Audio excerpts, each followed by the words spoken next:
Hello, everyone. It's Cheryl. Welcome back to Heirloom Afternoon. It is Tuesday, and that means it is time, my friends, for Heirloom Afternoon. If you're out there and you can hear me, please give me a little thumbs up. Give me a hello. Love to know where you are all watching from today. My friends, today it is Tuesday. It is the 21st episode of Heirloom Afternoon. And as you can see here on the set, we have a brand new quilt that is on our set. And I just wanted to test our sound. We were having, we had no quilts here in our studio, and now we have all of the quilts. And I'm very excited that all of our quilts are here. This quilt was the one from last week, or last time that you saw on our set. But the newest quilt is a pieced quilt. And it is in these really soft, buttery yellow colors. It's a somewhat star-shaped design with these little bow ties that you can see here occasionally. And there were actually two of these quilts when I initially found this one. And it looked to me as if they were done separately, and the two quilts were to different places, so to speak. They were done, they had different shades here in these cheddar, these little cheddar triangles. So initially I thought they were one quilt that had been cut in half. And it has a very beautiful scalloped border, and it is all hand quilted. And what I found really interesting about this quilt was, again, that there was this companion second quilt, but I could not match up the bottoms where they had been cut straight. So I believe that this was at one time a larger quilt that was cut down, and it may have had a companion that was also cut down and then turned into two twin-sized quilts. So that is a little bit about this quilt behind me. It is probably from the 1930s.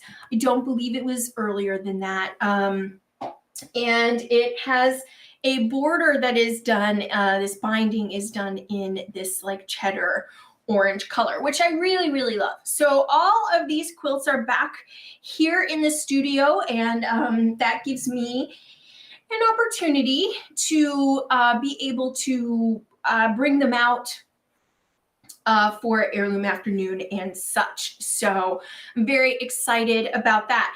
Today, my friends, I have a pretty exciting announcement in that our Heirloom boxes, which if you were not part of our viewing viewers last year, we actually did what we call the heirloom box of the heirloom technique, heirloom sewing technique of the month. And last year, we did 12 of these boxes. They were a little bit like a subscription box. You pre-ordered the box, and then you would get a different sewing technique and or tool in that box. And this year, we are bringing it back now that we are in our studio and we have all this room to grow and expand.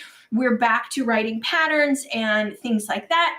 And I'm very excited about this newest box in that it has an actual heirloom in the box.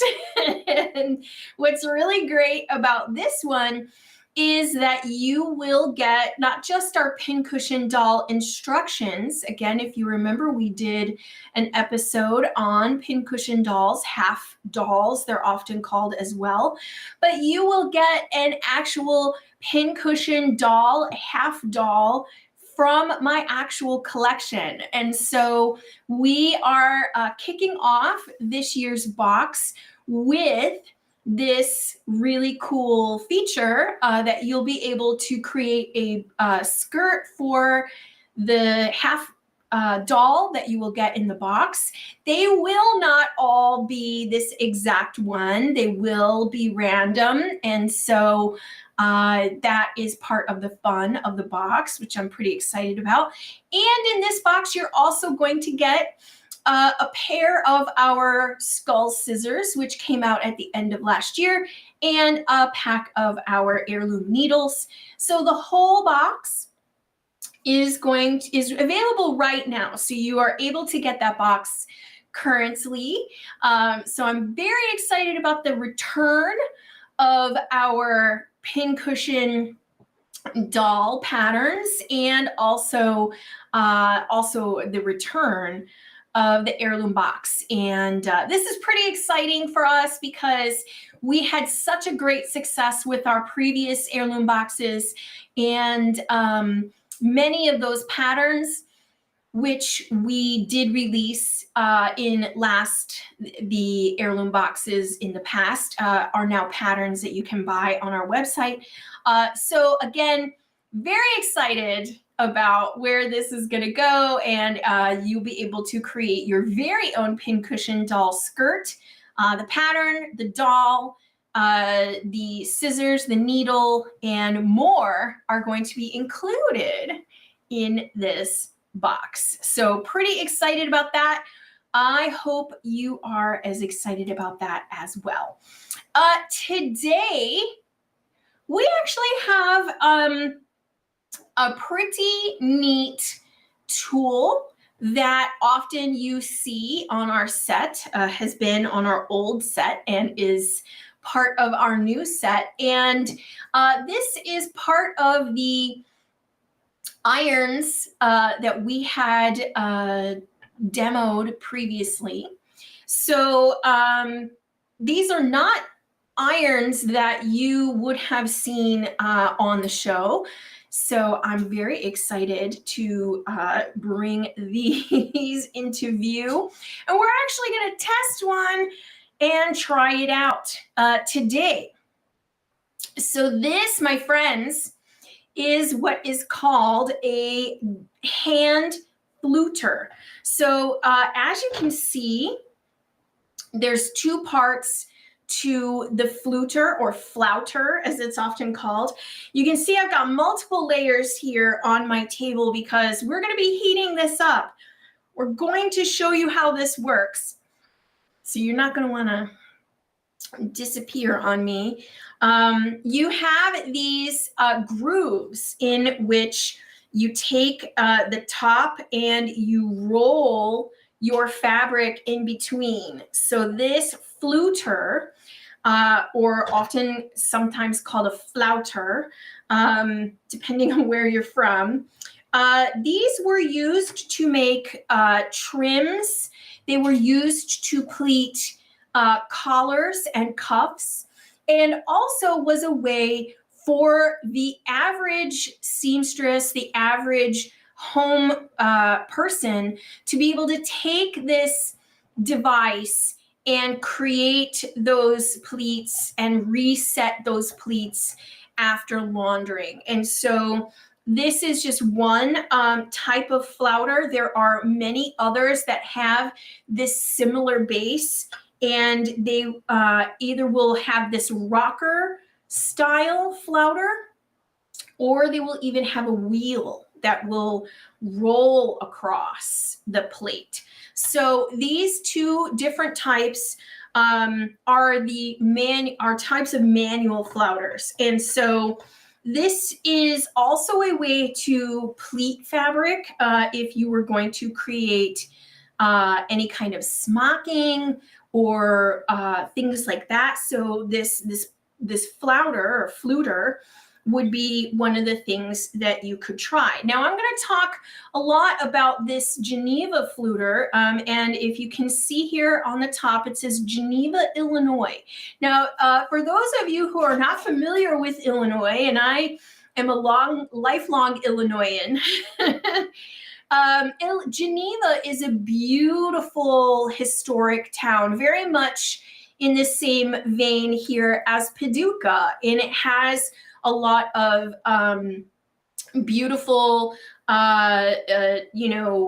historic shops, a historic main street. Geneva, Illinois is well known for that, but they were also extremely well known for their ironworks, and this is considered what they call a sad iron. Now, if you remember, we did a whole episode about irons, and we did an episode about sad irons in particular. Sad does not mean like, oh, this poor sad iron, oh, this poor depressed iron. It doesn't mean sad in that way. Sad is is a short for solid. So when they say sad iron, they actually mean a solid iron. And that's what this is a hand fluter made of iron. Now, sometimes you find these and they're extremely rusted, and even on this particular one, there's a lot of rust on the bottom. But the rest of the iron is very very well maintained. Sometimes they've been repainted black.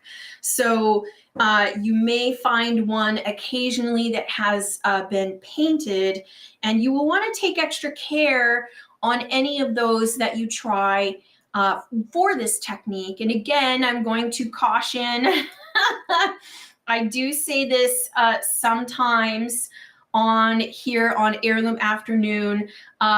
Do not try this at home. I, who have already tested all of these irons and heated them up, I've done that with extensive care, and also with fire extinguishers and the like. And that's what we have going on here as well.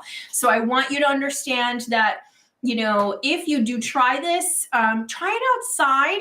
That would be a better thing for you to do. Okay, so that's my warning before we go too deeply into heating this up and trying it out. So again, Geneva, Illinois, you can see this really nice decoration, Geneva hand fluter. And then on the bottom is the patent for this. Now, this does not mean that this particular one was made in 1866.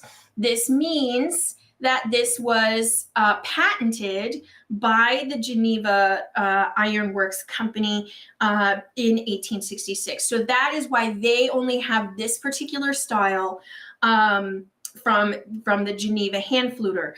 And then they have the instructions here for the housewife, right? And it says heat this.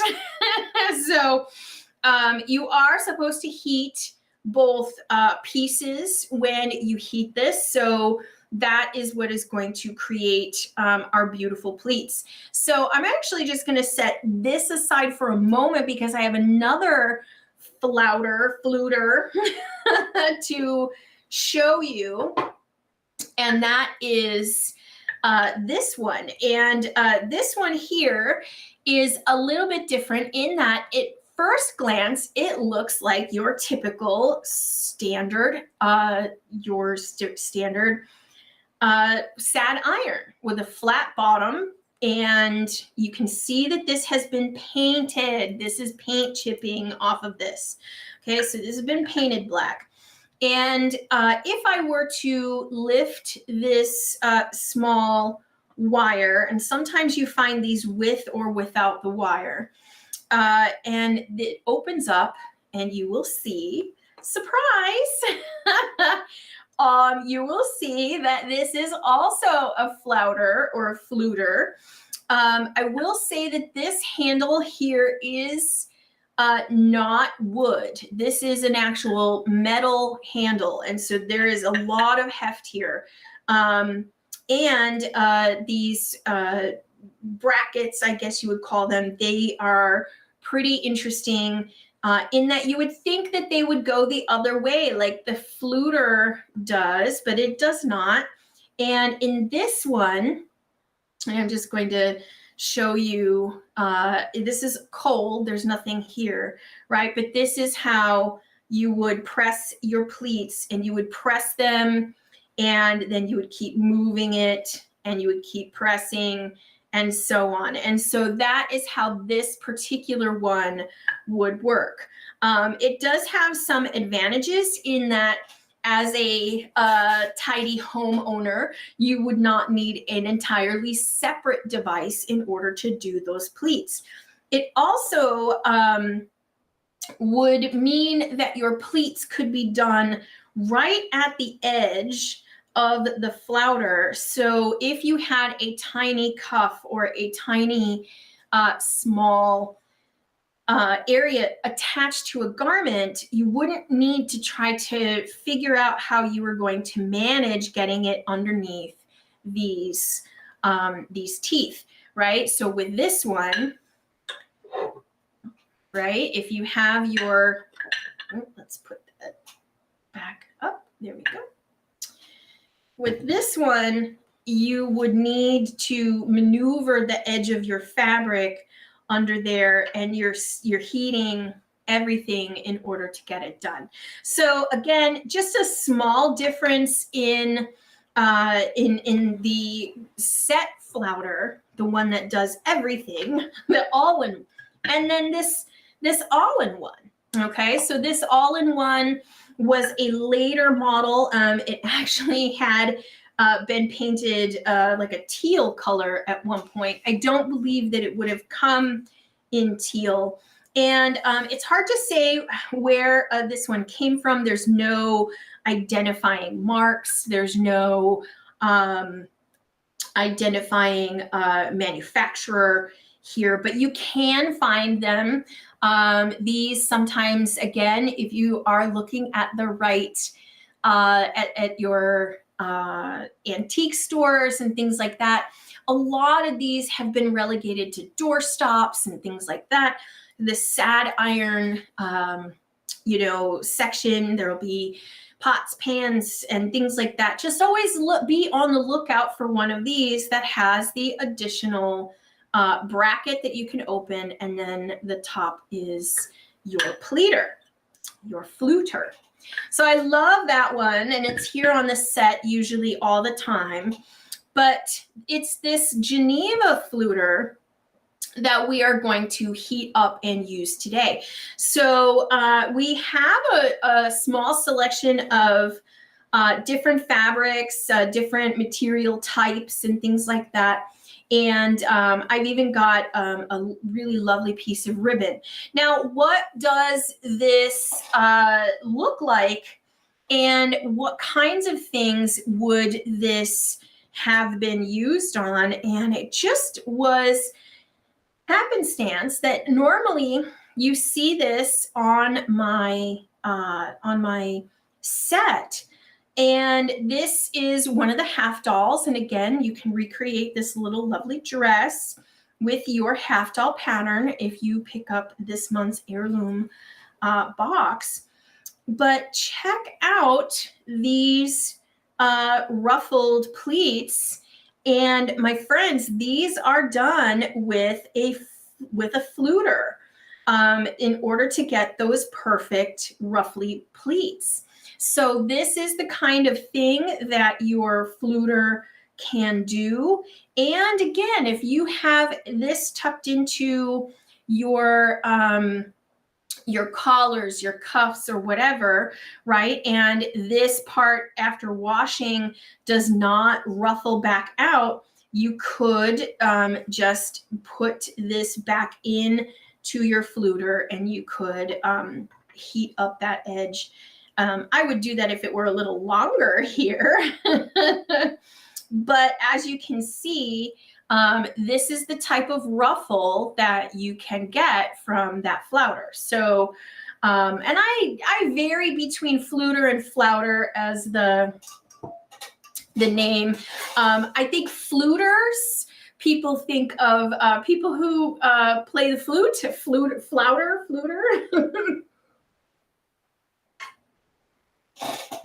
Okay, now I am powered by coffee. And what do I have over here? But I have a small electric hot plate. So for those are like, how are you doing this? This is not on yet. And once again,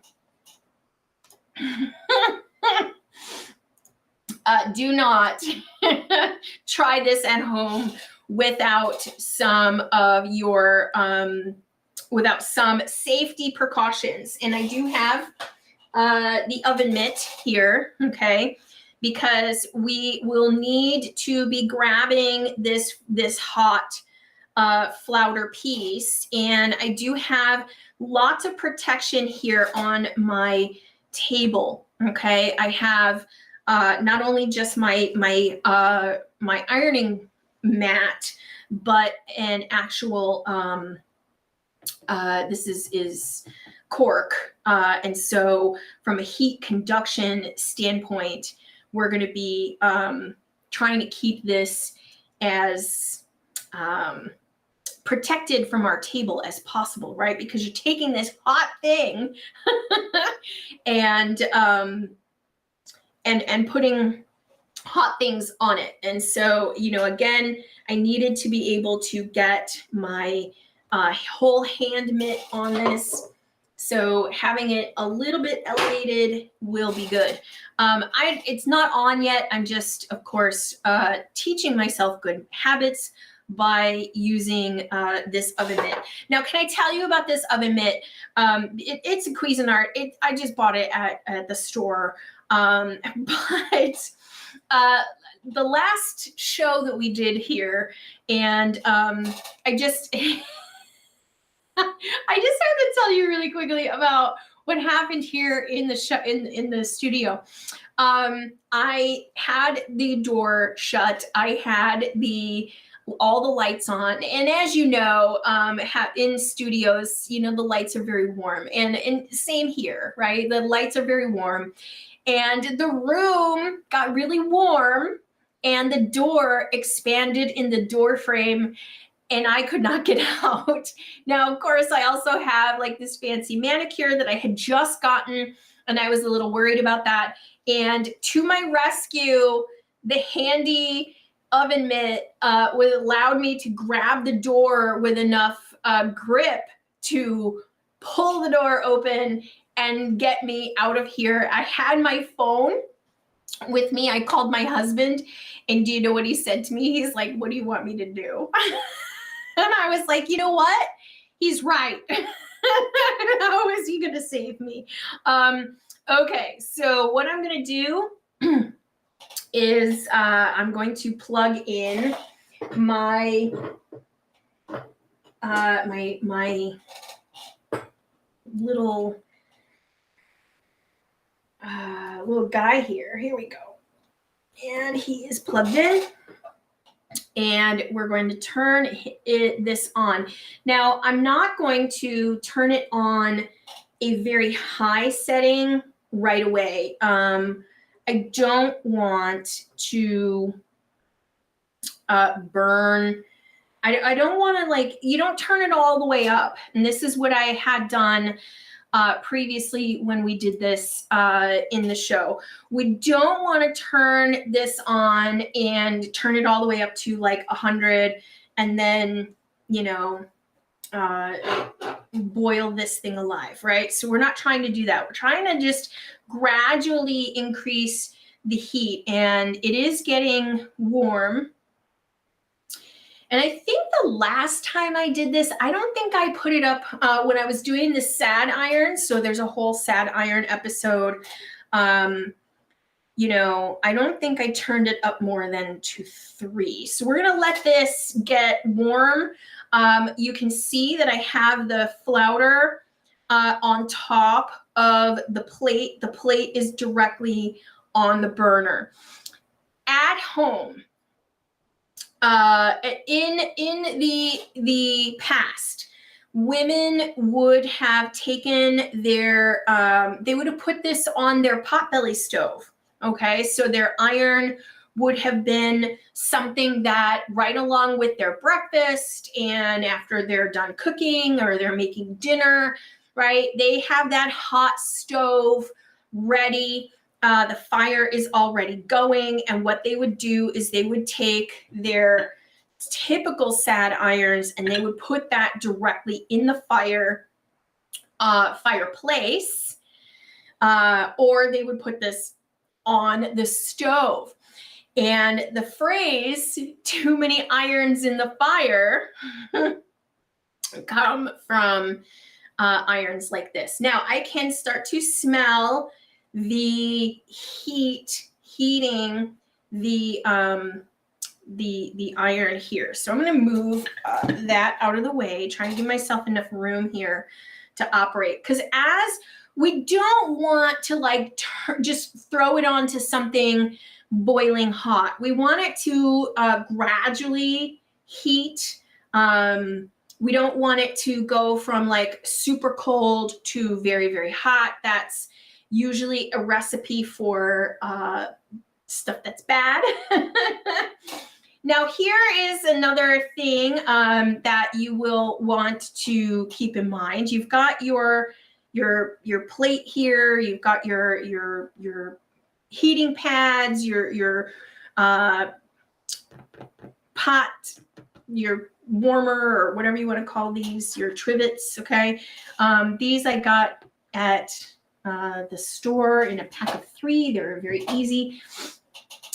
Something to keep around to help set your pleats is vinegar water. Now, we'll be using this vinegar water to test the, to slightly dampen our fabric materials.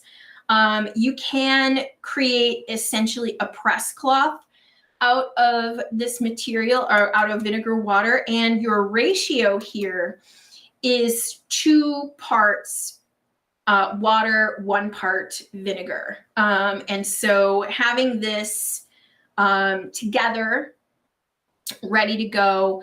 A spray bottle is ideal. I don't have one here at my shop just now, but I do want to show the difference in the pleats with the vinegar water and without. Okay, so just doing something dry before you get ready to set those pleats. So it's very warm in here, and now I'm actually sitting next to a very cooking hot plate. It is getting very hot, and what we're trying to do is to test that. And what I'm trying to do, I absolutely hate the smell of vinegar. I don't know about you, but I hate the smell of vinegar. I just don't like it. It doesn't smell good to me, right? So now, like, who wants all their clothes to smell like vinegar? I don't. So, but what we need here is, a little bit of, to test the heat of our iron. So we're just going to put like a little droplet, and we're going to drop a little tiny bit onto our flouter, and we're going to wait to see. We need this to be like sizzling hot, and it is not yet.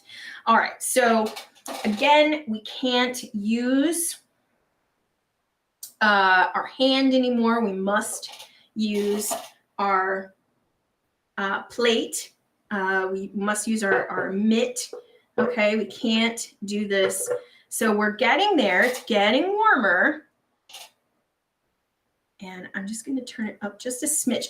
Because this has a lot of material to heat, that's what we're trying to make sure it is doing. Okay, so we need this to come up to that hot temperature, and we're heating this metal all the way through. So I hope you're doing well. If you're out there, say hello. Give me a thumbs up. And like I said, I personally am not a vinegar girl. I do not like the smell of vinegar. And so, to have these things, basically here heating up the smell of vinegar is disgusting to me. It's gross. So, yeah. So we're still not there. It's got to heat. Gwen, hello. How are you, my darling? I hope you're doing well. Like I said, today is it is hot. It's hot in here. And we're heating up this Geneva hand fluter. And it is this is gonna be one of those where it heats up the door. I did not close it all the way. So Gwen is doing well. I hope all of the rest of you are doing well as well. Like I said, don't try this at home unless you are prepared. You have lots of preparation going on. It is starting to really heat, and I can see that my little water bubble is dissipating. So we're getting to that heat that we are looking for. And it's going to be in two parts. Okay, so we're going to move the plate here, and then we're going to use the flouter. Now we've got a little sizzle going. That is what we are looking for. So we are heating it up. Those of you that can't see, there's a little bit of steam coming off of it. Can you see that steam right there? Steam coming off of it. That is from the water that I added. And so we're trying to get this nice and hot. Okay, so we're getting there. I think we're ready to test something. Aren't we ready to test something? I'm ready to test something. I don't know about you. All right, so we need to do this in two phases. We need to move the flouter handle, and then we need to move the base. And I'm gonna switch to my dominant hand. All right. Smoke everywhere. Good thing. I'm going to turn the heat off of that. And there we go. Okay, so now we've got our fluter. It is very hot. Okay. And what we're going to do is we're going to lay a fabric here. And let's start. This is this is what we used in our last series. We've got this hanky, which is a vintage linen. So that is what we want to try. And we want to see what this does. Okay, so what this is going to do is these two pieces come together, and they're going to set the pleats. And I love this already.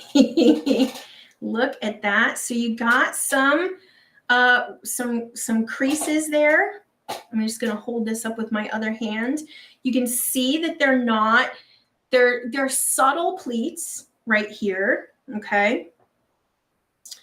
They're not deep. Okay, I would not consider these deep. And also my flouter is dirty. I did not clean it before we are trying this. Okay, so here is another piece. We've got some satin. And let's see how this will work. And we're just rolling that. And oh my gosh, is that amazing. Wow. I love it. That is a very cool pleat. Those very neat fabric effect there. How very cool is that? So again, as it is nestled, and I'm just going to try to put this back into its spot here. If we wanted these deep pleats to be completely set like that, okay? Remember, do not touch your Fluter plate. You will not be happy. Do not touch this. Okay, so we can see also it is possible that this is cooling off a little bit, but that is, they're very soft. They're not very deeply set. So let's also try the vinegar water. And I'm going to do that with this side. Okay, so I'm going to have that side be the original pleat. And let's just do this really quickly. Let's put our plate back on the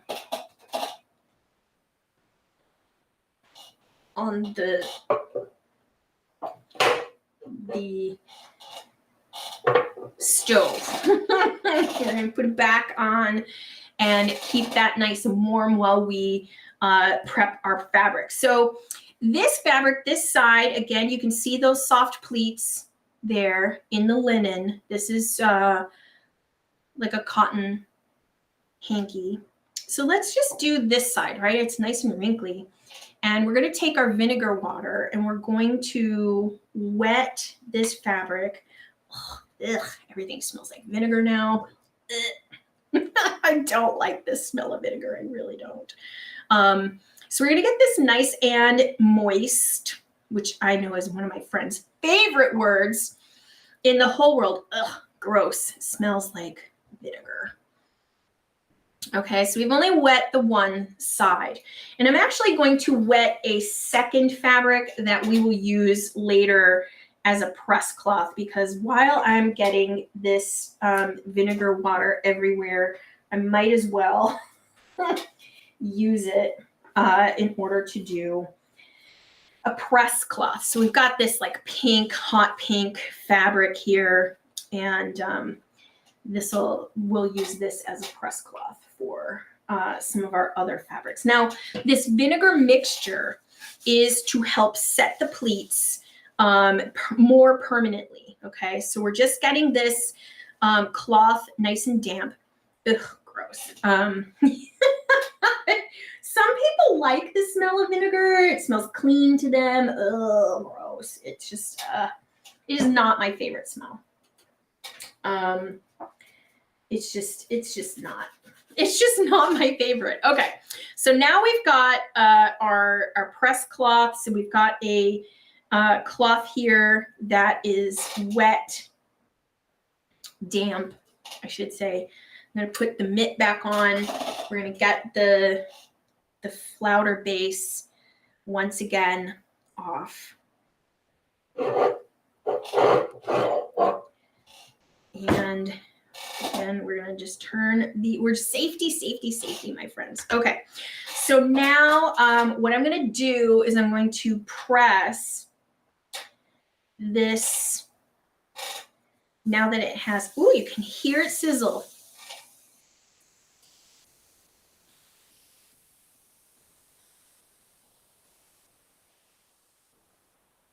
And we're getting those way deeper pleats. They're way much deeper set. And when we remove it from the plate, you can see just the difference in the two. That is really cool. All right, and so now we're going to do that same thing with this piece here of this, and we're going to do this with the press cloth. Okay, so we're going to put that on there, and then we're going to take this press cloth, and it's with the vinegar mixture, and we're going to, you can hear it sizzle under there. All right. And this is going to help set those pleats in polyester fabrics really take this heating really well and that vinegar mixture. Now, if you need to continue forward with your plate, right, you would just need to, if you get to here and it's not covering all of the flouter, right, you just move your flouter over and get those pleats nice and set. So let's take a look here. And underneath there, we've got a much deeper set. And let's just poke that one down. Okay, we've got a much deeper set. And the vinegar has really helped set that much deeper. So you can see here the two sides, the one without the vinegar, and this here with the 2-to-1 vinegar mixture. And you can see just on the back how deep those pleats are. It's really neat. So I wanted to try this also with ribbon. And here's a lovely wide ribbon, beautiful satin ribbon. And I wanted to do this with the flouter just to see how it would. And again, this is with no setting material. Okay, so no spray. You could also use, you know, your Mary Ellen's Best Press, you know, your press material. But you can see without that, you know, you do get a pleat, you get a ruffle, but it's not very deep. And so let's try this side with a little bit of the vinegar mixture. Now, this fluter, we can still hear it sizzle, so that is good. And that is, you know, again, pressing the pleats. And we have it a little askew, so I'm going to move it. Okay. And again, this is transferring that vinegar mixture. It's through steam. We're getting it into that fabric. And we got a nice deep pleat here. But look at that pleat on the ribbon. Woo! And when we take this off of here, those pleats are much deeper set than the other side. Okay, so again, that either using some material, some spray of some sort, gives you those super, super deep ribbon pleats.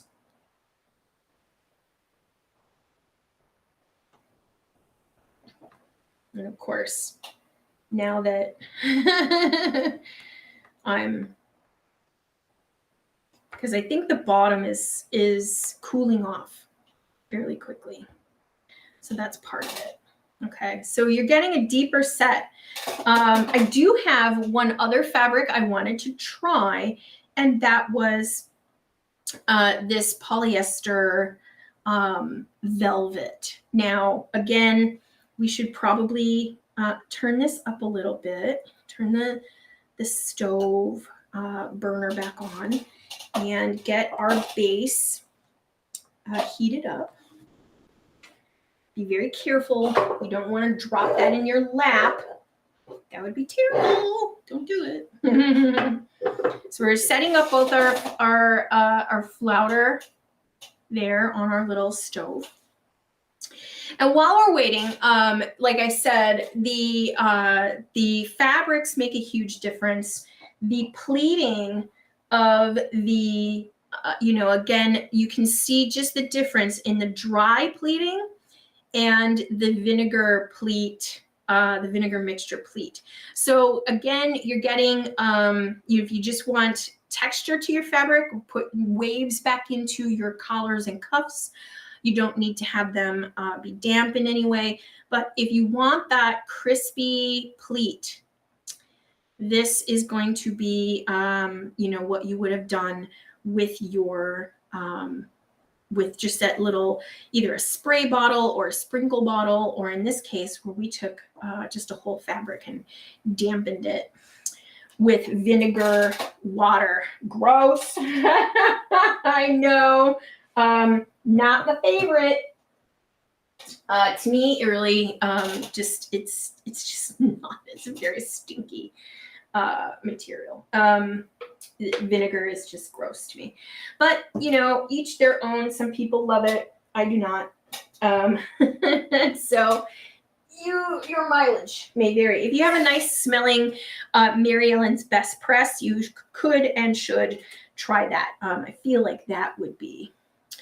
But here we have just super deep pleats that were done on satin, no wetness, and then this with the vinegar material. So it's super lustrous in the light. This is a crepe back satin, which I particularly love. Okay, so we're gonna do this with the velvet, and I do want to try the same process, the dry method, and then the non-dry method. So once again, we're going to take these off in stages.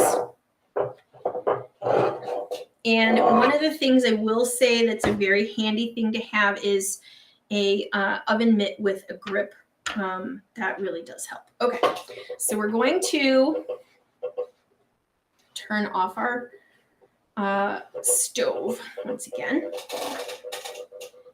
And I do have a chair that makes a lot of noise today. I don't know why this chair is so noisy. Okay, so we're going to lay that directly onto the plate, and we're then going to go ahead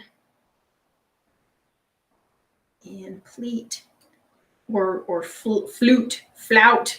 Is that the right word? If you're fluting, you're flouting. Yeah,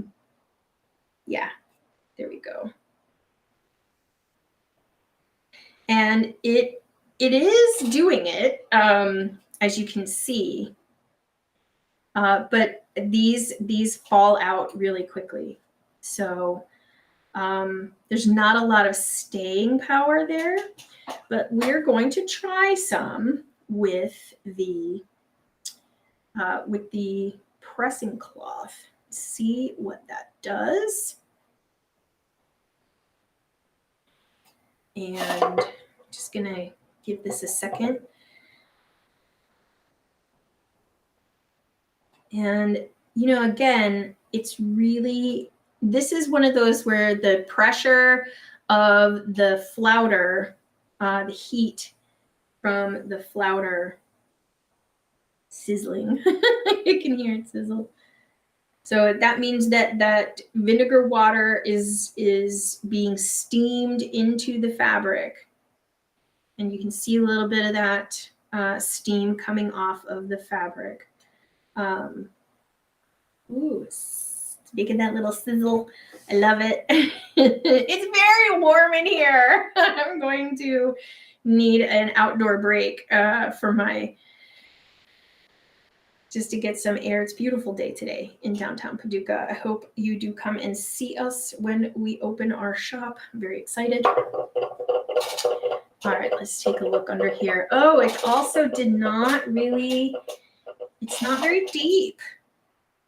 All right, but now that we have that material steamed into it, it really just isn't going to take that And I thought that this being polyester, it would have taken that a little bit deeper. Is it better or is it deeper than the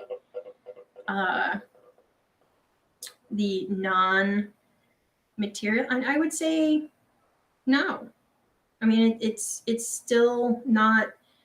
I guess the plushness, the pile of the velvet didn't really do it. So once again, I'm gonna fix this side of the ribbon with the.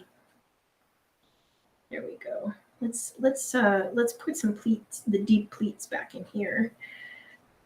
I do like how that came out.